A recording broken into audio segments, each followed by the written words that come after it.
سفر اسلام کی معزز خواتین اور حضرات، میں ہوں سائرہ خان، اور تمام حضرات جو میرے چینل کو دیکھ رہے ہیں اور سن رہے ہیں ان سب کو السلام علیکم۔ ناظرین، پہلے تو آپ بیل آئیکن کے بٹن کو دبا دیجئے اور چینل کو سبسکرائب کر لیجئے تاکہ آنے والی میری تمام ویڈیوز آسانی کے ساتھ آپ کو مل سکیں۔ جیسا کہ آپ سب جانتے ہی ہیں کہ تاریخ اسلام میں کئی عظیم خواتین صحابیات گزری ہیں جنہوں نے دین اسلام کے لیے بہت سی جد و جہد اور عظیم کارنامے انجام دیے ہیں۔ ان میں سے چند صحابیات کا ذکر ہم کریں گے کہ جن کا ذکر بہت ہی کم کیا جاتا ہے، اور خصوصاً آج کے دور کی خواتین ان کے کارناموں اور ان کی جد و جہد اور ان کی قربانیوں کے جذبوں سے ناواقف ہیں۔ ان صحابیات کی زندگی گہرے اسباق سے بھری پڑی ہے جو آج کے معاشرے کے لیے نہایت موزوں ہے۔ وہ تمام مسلمانوں اور خصوصاً آج کی خواتین کے لیے ایک ویک اپ کال ہے کہ وہ اپنی خداداد صلاحیتوں کو بروئے کار لائیں اور ان مقاصد کو حاصل کر لیں کہ جن کے آغاز سے وہ ڈرتی ہیں۔ رسول اللہ صلی اللہ علیہ وسلم کی خواتین صحابیات کے کئی ریکارڈز موجود ہیں جو کہ اس دور کی نڈر، طاقتور، خوبصورت، مدبر، باشعور اور فصیح اور بااثر خاتون تھیں۔ وہ سب سے آگے کھڑی ہوئیں اور اسلام کی تبلیغ اور ایک مکمل اور قابل ذکر زندگی گزارنے میں اہم کردار ادا کیا۔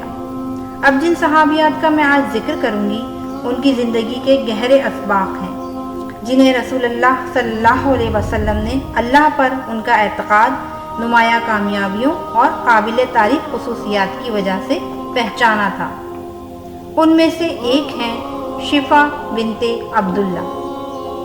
شفا بنت عبداللہ رسول اللہ صلی اللہ علیہ وسلم کی پہلی اصحاب میں سے تھی جنہوں نے اسلام قبول کیا اور مکہ سے مدینہ ہجرت کی۔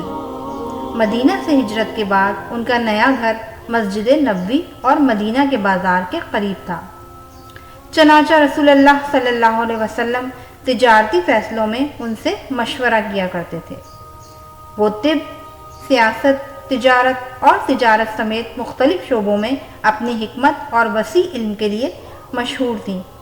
اس سے معلوم ہوتا ہے کہ ابن حجر عسقلانی نے انہیں اس دور میں کیوں ذہین ترین خواتین میں شامل کیا۔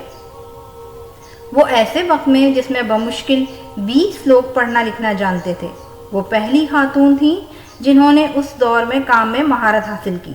ان کا دیا ہوا نام شفا دینے والی کے طور پر ظاہر ہوتا ہے، جس سے ظاہر ہوتا ہے کہ وہ طب میں ماہر تھیں، ایک ایسے دور میں جب طبی ڈسپلن ترقی کر رہا تھا۔ شفا ان خواتین میں سے ایک تھیں جنہوں نے لوگوں کو ان کی بیماریوں سے شفا بخشی۔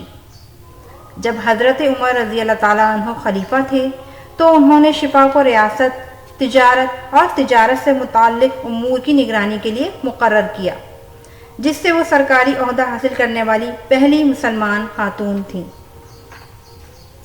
میڈین مارکیٹ کے نظم و نسق میں انہوں نے جس مہارت اور پیشہ ورانہ قابلیت کا مظاہرہ کیا اس سے انہیں ایک غیر معمولی پبلک ہولڈر بنا دیا۔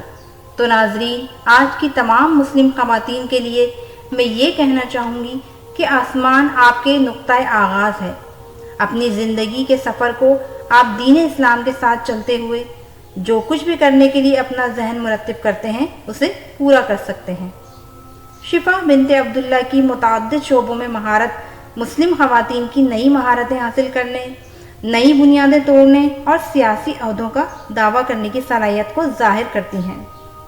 شفا بنت عبداللہ کی کہانی اپنے علم کو بانٹنے کی اہمیت کو بھی ظاہر کرتی ہے تاکہ دوسروں کو فائدہ پہنچ سکے۔ جیسا کہ حضرت عثمان بن عفان رضی اللہ تعالیٰ عنہ سے روایت ہے کہ رسول اللہ صلی اللہ علیہ وسلم نے فرمایا، تم میں سے بہترین شخص وہ ہے کہ جو قرآن سیکھے اور دوسروں کو سکھائے۔